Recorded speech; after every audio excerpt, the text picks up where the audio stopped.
Hey, this is Dave Jackson from the schoolofpodcasting.com, and I just wanted to show you kind of why you need a podcast consultant, why I think you should take some time to do some research. Podcasting is super hot right now, and I just had somebody contact me asking about BBS Radio.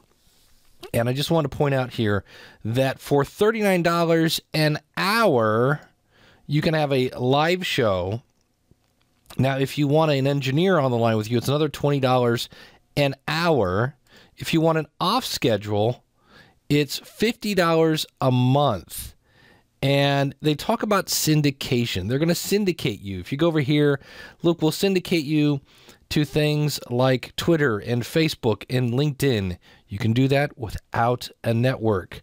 They talk about putting you into iTunes. Well, I looked into that, and I can see here where you're using their feed, and when you find your show, they are listed as the person. Now, granted, here you've had to put your name in the title of your show because, well, it shows that it's BBS Radio.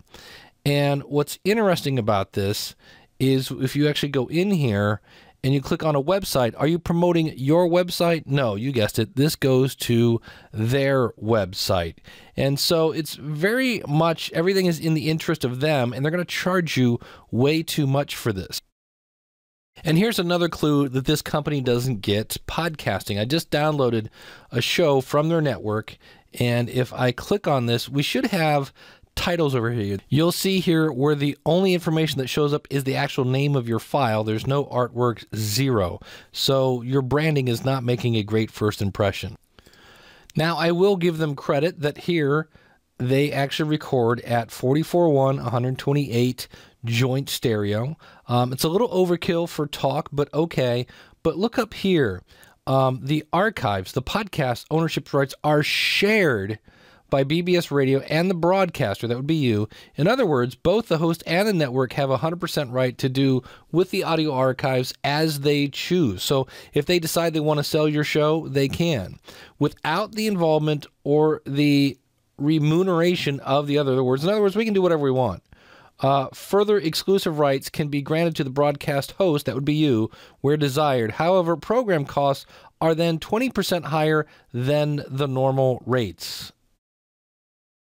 And if you're wondering what the heck is remuneration, I believe that's how you pronounce that. It is the basically money paid for work or service. So yeah, they can do whatever they want.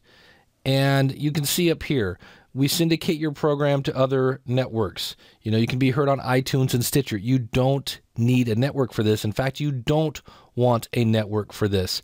If we go back to here, I can see that they're using the RSS feed. This is kind of like if you were a radio station. This is your frequency that people listen to, and you don't have any control over it. So what happens when you figure out that, wow, this place is way too expensive, not paying $50 an hour to do a podcast?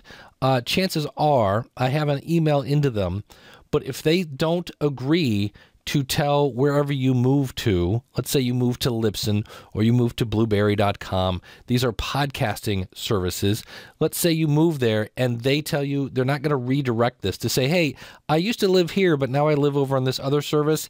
Then you have a very hard time moving, and chances are you're going to lose some of your audience. So before you go blowing $50 a month and tying your podcast, your radio show to a company that may not be in your best interest and may not give you the flexibility that you need, because the great thing about podcasting is you are in complete control of the name of your show, the location of your show, when you publish the show, how long it is, what your schedule is, and you want to maintain that control. So if you have any questions, I do a radio show myself every Saturday morning at 10:30 Eastern Standard Time at askthepodcastcoach.com/live.